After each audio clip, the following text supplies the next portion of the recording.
এই উৎসব দ্বারা প্রমাণ করা যায় যে আপনার যে ফ্যাসিবাদ বাংলাদেশে ছিল তারা যে মানুষের উপর অত্যাচার নির্যাতন করত, এখন কিন্তু সেই অত্যাচার আর নির্যাতনটা নেই। তার মানে এটা প্রমাণ করে যে বাংলাদেশের যে রাজনৈতিক দলগুলো তারা সবাই সহমর্মিতাভাবে এবং সহাবস্থানের ভিত্তিতে আওয়ামী লীগ ব্যতীত অন্য সব রাজনৈতিক দলগুলো ঐক্যবদ্ধভাবে ঈদ উৎসব পালন করেছে। এটা বাংলাদেশের রাজনৈতিক দলগুলোর একটা বিরাট ক্রেডিট এটার জন্য, যে অন্তত প্রশাসন বা সরকারের কোনো রকম তত্ত্বাবধান ছাড়াই বাংলাদেশের জনগণ, বাংলাদেশের সমাজ যে কত বড় একটা সহাবস্থান প্রকাশ করতে পারে, যেটা 5ই আগস্টের পরে আমরা দেখেছিলাম যে 3 দিন সরকার ছিল না, তারপরেও বাংলাদেশ কিন্তু যতটা ব্যাকলাশ হওয়ার কথা ছিল তা হয়নি। সমাজ যেহেতু আমাদের স্ট্রং, এখানে এইবার ঈদেও কিন্তু সেটা প্রমাণ হলো। আরেকটা জিনিস পাশাপাশি আরেকটা হতাশাও কিন্তু তৃণমূল পর্যায়ে বিরাজ করছে, যে বাংলাদেশের মানুষ কিন্তু উৎসব প্রিয়।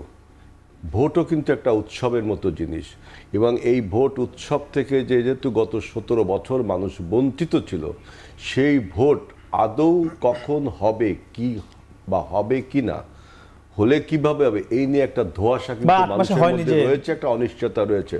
সবার একই কোশ্চেন, ভোটটা কি ডিসেম্বরে হচ্ছে? আমি তখন বলছি যে আমরা তো জানতাম যে 25 সালের ডিসেম্বরে হবে, কিন্তু এটা তো এখন আবার দেখছি 26 সালের জুন পর্যন্ত নিয়ে গেল। সুতরাং মানুষের মনে প্রশ্ন জাগছে যে আসলে বর্তমান যে তত্ত্বাবধায়ক অন্তর্বর্তীকালীন সরকার, তারা কি আসলে ভোটটা কবে করছে? মানুষের এই প্রশ্নটা, এই সংশয়টা কিন্তু রয়েছে। সাধারণ মানুষের, আমি সমস্ত মানুষের কথা বলছি। ঈদের জামাত তো শুধু বিএনপি পড়ে না, সবাই পড়ে। এবং আমার কথাটা আপনি দেখুন যে মানুষের প্রশ্ন যে আসলে ভোটটা কি ডিসেম্বরে যেহেতু হচ্ছে না বলে, আমরা জানি ডিসেম্বরের মধ্যে হয়তো আগেই হবে বা ডিসেম্বরে, এটা পলিটিক্সে আমরা ধারণা করি বা আমরা দাবিও করি, কিন্তু ডক্টর ইউনূস যখন বলছেন যে ডিসেম্বর টু জানুয়ারি, এতদিন শুনতাম আমি 25শে ডিসেম্বর, মানে 25 সালের ডিসেম্বর, এখন কিন্তু ডিসেম্বর টু জানুয়ারি শিফট হয়ে গেল ডিসেম্বর 26 জুন মাসে। তারপরে একই সাথে আরেকটা পাল্টা প্রশ্ন জনগণ করে যে আসলে এই সরকার এখনো কিন্তু তার মেয়াদ কতদিন, সে কতদিন থাকতে চায় তাও কিন্তু পরিষ্কার করেনি। এই সব